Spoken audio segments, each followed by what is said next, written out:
శ్రీమాత్రే నమ. జయ గురు దత్తాత్రేయ నమ. ఈ వీడియోలో మనం కన్యారాశి వారికి జనవరి 11 నుంచి 17 మధ్యలో జరిగే వార ఫలాలు పరిశీలించినప్పుడు ఈ కన్యారాశి వారికి ఈ వారం ఏర్పడినటువంటి గ్రహస్థితి చాలా అనుకూలంగా మారడం జరిగింది. ప్రధానంగా ఈ వారంలో 17వ తారీఖు వరకు చతుర్థ దశమాధిపతుల మధ్య పరివర్తన ఏర్పడింది. అంటే రెండు కేంద్రాధిపతుల మధ్య పరివర్తన అన్నది సాధారణంగా అటు ఉద్యోగ సంబంధించిన విషయాలు, స్థిరాస్తికి సంబంధించిన విషయాలు, ఇక్కడ మదరు, ప్రాపర్టీ, ఉద్యోగం, బాధ్యత, తండ్రి, వీటి మీద ప్రధానంగా మార్పులు అన్నవి రావడం జరుగుతూ ఉంటుంది. ఈ బుధుడు దశమ స్థానంలోకి ఈ ఎక్స్చేంజ్ వల్ల రావడం వల్ల ఏమవుతుందంటే ఈ కన్యారాశి వారికి కొన్ని కొత్త అవకాశాలు రావడం జరుగుతూ ఉంటుంది. అంటే వృత్తిపరంగా వాళ్ళు ఏదన్నా వేరే సంస్థ వారు మిమ్మల్ని ఆహ్వానించడం కానీ, మీతో కలిసి ఏదన్నా బిజినెస్ చేయాలని కానీ ఆలోచిస్తూ ఉంటారు. వ్యక్తిగతంగా మీరు చాలా కాలంగా ఎడిషనల్ ఇన్కమ్ కోసం, అదనపు ఆదాయం కోసం చేస్తున్నటువంటి ప్రయత్నాలు చాలా వరకు ఫలించే అవకాశం ఉంది. మీలో ఉన్నటువంటి టాలెంట్కి సరైనటువంటి గుర్తింపు రావడం జరుగుతూ ఉంటుంది. దానివల్ల కొద్దిగా ఉద్యోగపరంగా గుర్తింపు రావడం, ఆదాయం పెరగడం, ఇలాంటివి జరుగుతూ ఉంటాయి. మరి గురువు 4వ స్థానంలోకి వచ్చినప్పుడు గృహానికి సంబంధించినటువంటి పరిష్కారం జరుగుతుంది అన్నమాట. అంటే చాలా కాలంగా ఒక సొంత గృహం కొనాలనే మీ ఆలోచన కానీ, ఇల్లు మారాలనే మీ ఆలోచన ఈ వారంలో నెరవేరడం జరుగుతూ ఉంటుంది. ఒక విధంగా గురువు 4వ స్థానం ఫలితం ఇస్తాడు.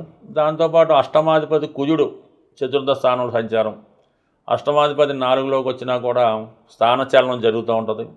ఉన్న ఇల్లు అమ్మి వేరే చోట కొనవలసి ఉంటుంది, ఉన్న వాహనాన్ని అమ్మడం జరుగుతూ ఉంటుంది. మొత్తం ఏదైనా ఒక స్థానభ్రంశం లాంటిది కానీ, ఏదైనా ఒక స్థిరాస్తి నష్టం కానీ జరిగే అవకాశం ఉన్నది.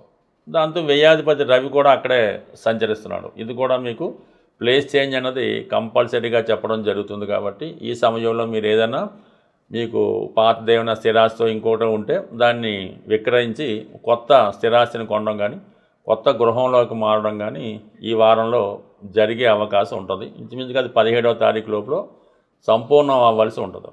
మరి 17వ తారీఖు వరకు చతుర్థంలో రవి గృహ అవసరాలకి ధనం ఖర్చు పెట్టవలసి ఉంటుంది. కుటుంబంలో ఒకరికి, తల్లిదండ్రుల్లో ఒకరికి అనారోగ్య కారణాల వల్ల వాళ్ళ కోసం కేర్ తీసుకోవాల్సి ఉంటుంది. వారికి ఏదైనా ఒక స్థిరమైనటువంటి ఏర్పాటు చేయవలసి ఉంటుంది. ఈ గ్రహాలన్నీ కూడా నెమ్మదిగా శుక్రుడు 12వ తారీఖు వరకు చతుర్థ స్థానంలో ఉండడం వల్ల గృహంలో విలువైన వస్తువులు కొనడం కానీ, ఏదైనా ఒక వాహనాన్ని కొనడం కానీ, ఆధునిక సౌకర్యాలు కల్పించడం జరుగుతూ ఉంటుంది. 5న ఈ 12వ తారీఖున పంచమంలోకి వెళ్ళేటటువంటి శుక్రుడు వృత్తిపరంగా కొన్ని చేంజెస్, వృత్తిలో కొన్ని కంఫర్ట్స్ మీకు రావడం జరుగుతూ ఉంటుంది. అలాగే రవి కూడా 14వ తారీఖున పంచమ స్థానంలోకి వెళ్ళడం వల్ల వృత్తిపరంగా బాధ్యతలు పెరుగుతాయి. వృత్తిపరంగా కొన్ని చేంజెస్ మీరు చేయడం జరుగుతూ ఉంటుంది. అలాగే మీ సంతానం యొక్క అభివృద్ధి మీకు ఏదో గర్వకారణంగా ఉండడం జరుగుతుంది. మీలో ఉన్నటువంటి ప్రతిభకు గుర్తింపు రావడం జరుగుతూ ఉంటుంది. మీ ఆలోచనలు, మీ అభిప్రాయాలు మీ వృత్తిలో ప్రవేశించి వాటి ద్వారా విజయం అనేది సాధించడం జరుగుతూ ఉంటుంది. అలాగే కుజుడు 15వ తారీఖున 5వ స్థానంలోకి ఉచ్చ స్థానంలోకి రాబోతున్నాడు. ఇది చాలా వరకు మీకు స్థిరాస్తి సంబంధించిన విషయాల్లో కంప్లీట్గా సెటిల్మెంట్ లాంటివి రావడం జరుగుతూ ఉంటుంది. అన్నదమ్ములు సహకరించే ప్రయత్నం అన్నది జరుగుతూ ఉంటుంది. అలాగే స్థిరాస్తి, ఇతరుల చేతిలో ఉన్నటువంటి స్థిరాస్తి రావడం కానీ, ఎవరి దగ్గర నుంచి ధనం కానీ ఆస్తి కానీ రావాల్సి ఉన్నా మీ పేరుతో మార్చుకోవడం జరుగుతూ ఉంటుంది. బట్ ఏదైనా భూమికి సంబంధించిన లాభం అన్నది ఈ వారంలో 15వ తారీఖు తర్వాత మీకు జరిగే అవకాశం ఉన్నది. సో ఈ విధంగా ఈ గ్రహాల మార్పు ఈ రాశి వారికి అటు వృత్తిపరంగా, స్థిరాస్తి పరంగా కొన్ని మార్పులు తీసుకురావడం జరుగుతూ ఉంటుంది. ప్రధానంగా 6వ స్థానంలో ఉన్నటువంటి ఈ రాహుగ్రహ ప్రభావం ఎలా ఉంటుందంటే, ఏ ప్రయత్నం మీరు చేపట్టినా కంప్లీట్గా దాన్ని చివరి నిమిషం దాకా పోరాడి సక్సెస్ సాధించడం జరుగుతూ ఉంటుంది. ఎస్పెషల్లీ ప్రధానంగా ఈ వార ప్రారంభంలో అంటే ఆదివారం అలాగే సోమవారం కూడా ఎవరో ఒక దూరపు బంధువులో, దగ్గర బంధువులో మీ గృహాన్ని విజిట్ చేయడం జరుగుతూ ఉంటుంది. ఆ బంధువులతో కలిసి మీరు ఏదైనా ఒక విహారయాత్రకో, ఒక సినిమాకో, పుణ్యక్షేత్రాన్ని దర్శించడం జరుగుతుంది. ఒక పార్టీ లాంటి, ఒక ఫంక్షన్ లాంటి వాతావరణం మీ గృహంలో రావడం జరుగుతుంటుంది. అలాగే మీకు వచ్చినటువంటి బంధువుల ద్వారా మీ మదర్ అవ్వచ్చు, లేదంటే ఇంకో బంధువులు అవ్వచ్చు, వారి ద్వారా ఏదో ఒక బహుమతి మీకు మీ కుటుంబ సభ్యులకి ఏదో ఒక మంచి గిఫ్ట్ అన్నది రావడం జరుగుతుంటుంది. తద్వారా ఆర్థిక పరంగా ఉన్నటువంటి సమస్యలు కూడా చాలా వరకు ఈ వారంలో మీరు సాల్వ్ చేసుకోవడం జరుగుతూ ఉంటుంది. అంటే మొత్తం మీద ఏంటంటే ఈ కన్యా రాశి వారికి చాలా కాలంగా పెండింగ్గా ఉన్నటువంటి ప్రధాన సమస్యలు రెండు, ఒకటి ఉద్యోగ సంబంధించింది, ఒకటి గృహానికి సంబంధించింది, స్థిరాస్తి వ్యవహారాలు, ఇవన్నీ కూడా మనకి అనుకూలంగా మారడం జరుగుతూ ఉంటుంది. బట్ ఏదైనా ఇది ఒక ముఖ్యమైనటువంటి మార్పు, కొంత లాభాన్ని ఈ రాశివారు ఈ వారంలో అనుభవించబోతున్నారు.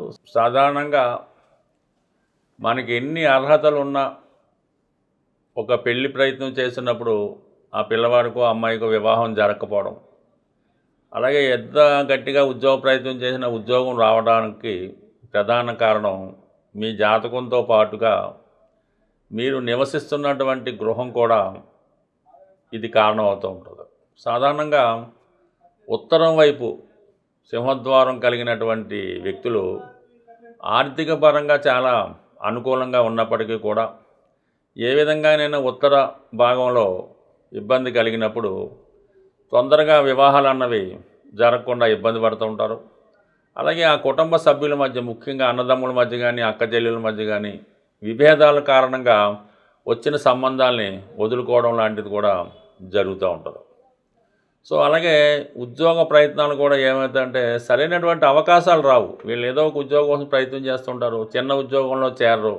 ఈ విధంగా కూడా అంటే ప్రధానంగా ఈ ఉత్తర దిక్కు దోష ప్రభావం ఆర్థిక సమస్యల మీద, స్త్రీల మీద ఎక్కువ ప్రభావం చూపుతూ ఉంటుంది.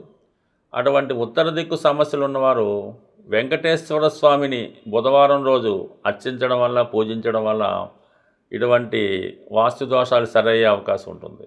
ప్రధానంగా ఆగ్నేయప్రదంగా దోషం ఉన్నప్పుడు ఆ ఇంట్లో యజమానురాలికి, అంటే ఎవరైతే మెయిన్గా యజమానురాలు ఉంటుందో ఆమెకి స్త్రీ సంబంధించినటువంటి వ్యాధులు, గర్భకోశ వ్యాధులు లాంటివి రావడం వల్ల కొంతవరకు ఫిజికల్గా ఎప్పుడూ అనారోగ్య సమస్యలతో బాధపడుతూ ఉంటారు.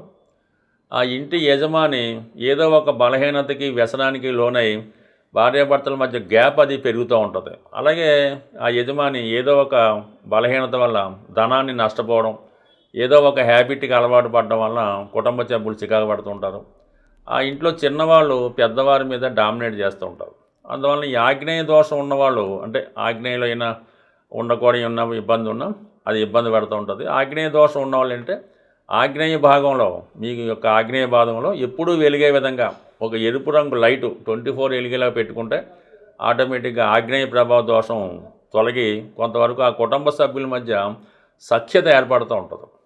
ప్రధానంగా పడమర భాగం అన్నది చాలా వెరీ ఇంపార్టెంట్గా మనిషి యొక్క, కుటుంబం యొక్క సేవింగ్స్ మీద ప్రభావం చూపుతూ ఉంటుంది. పడమర ఏమాత్రం ఇబ్బంది పడినా మీరు ఎంత కష్టపడండి, ఎంత ధనం రానివ్వండి, ఆ వచ్చిన ధనం ఏమైందో తెలియకుండా ఈ పడమర భాగంలో ఉన్నటువంటి దోష ప్రభావం వల్ల డబ్బంతా కూడా నిప్పులో పోసిన విధంగా కాలిపోవడం జరుగుతూ ఉంటుంది. ఈ పడమర దిక్కు వాస్తు దోషం పోవాలంటే కంప్లీట్గా మీరు హనుమాన్ ఆంజనేయ స్వామిని పూజించవలసి ఉంటుంది. ప్రతి మంగళవారం ఆంజనేయ స్వామిని తమలపాకులతో పూజించడం వల్ల మీ కుటుంబంలో సేవింగ్స్ అయి పెరుగుతూ ఉంటాయి. కొంతమందికి ఏంటంటే ఎంత ట్రై అయినా కూడా డబ్బు అప్పు దొరకదు, లోన్, అది ఏదో మంచి ప్రాజెక్ట్ ఉంటుంది, ఆదాయపరంగా ఉంటుంది, దానికి తగ్గ సెక్యూరిటీ కూడా ఉంటుంది, అయినప్పటికీ కూడా ఈ బ్యాంకులు రిజెక్ట్ చేస్తుంటాయి. క్రెడిట్ స్కోర్ బాగాలేదనో, ఎప్పుడు ఏదో జరిగిందనో, ఈ వాయువ్య దోషం వల్ల ఇటువంటి బ్యాంకు లోన్స్ లభించవు. అలాగే చిన్న సమస్య కూడా పెద్ద జరుగుతూ ఉంటుంది. ఈ పెళ్ళిళ్ళు కూడా చాలా వరకు ప్రేమ వ్యవహారాల వల్ల, ఇల్లీగల్ కాంట్రాక్ట్స్ వల్ల పెళ్ళిళ్ళు కూడా వాయిదా పడుతుంటాయి. ఈ వాయువు దోషం ఉన్నవాళ్ళు సోమవారం రోజు చంద్రుడికి సంబంధించిన పరిహారం చేసుకుంటే, అంటే శివుడికి ఆవు పాలతో అభిషేకం చేసుకోవడం వల్ల కానీ, పంచదారతో శివుడికి సోమవారం రోజు అభిషేకం చేయడం వల్ల రుణం తొందరగా లభించే అవకాశం ఉంది. అంటే రుణం లభించడం కూడా ఒక అదృష్టమే, ఎందుకంటే ఎంతో పెద్ద పెద్ద పనులు ఈ సమయానికి ధనం లేక ఆగిపోతూ ఉంటాయి. సంపాదన ఉంటుంది, షూరిటీ కూడా ఉంటుంది. బట్ ఏదైనా గృహంలో ఉన్నటువంటి ప్రతి సమస్యకి దాన్ని పడగొట్టడమే కాకుండా ఈ కొద్దిపాటి టెంపరీ పరిహారాలతో మీ వాస్తు దోషాలను కూడా సరి చేసుకోవచ్చు. అవి ఎంతవరకు టెంపరీగానే పనిచేస్తాయి. పర్మనెంట్ వాస్తు దోషాలు ఉన్నప్పుడు మాత్రం దాన్ని రిమూవ్ చేసుకుంటేనే పని జరుగుతుంది తప్ప ఊరిక పరిహారం కొన్నాళ్ళకి పనిచేయదు. ప్రధానంగా టాయిలెట్లు ఉత్తర భాగంలో కానీ తూర్పు భాగంలో ఉన్నప్పుడు ఆ కుటుంబం నెమ్మదిగా ఆర్థిక బలహీనతకి పతనం అవడం కూడా జరుగుతూ ఉంటుంది. ఇటువంటి ఏమన్నా ఉన్నప్పుడు కంప్లీట్గా రిమూవ్ చేయవలసి ఉంటుంది. కొన్నాటికి చిన్న చిన్న పరిహారాలతో సరి చేసుకోవచ్చు. ఏదన్నా మన పని బట్టి ఫలితం ఉండడం జరుగుతూ ఉంటుంది. స్వస్తి.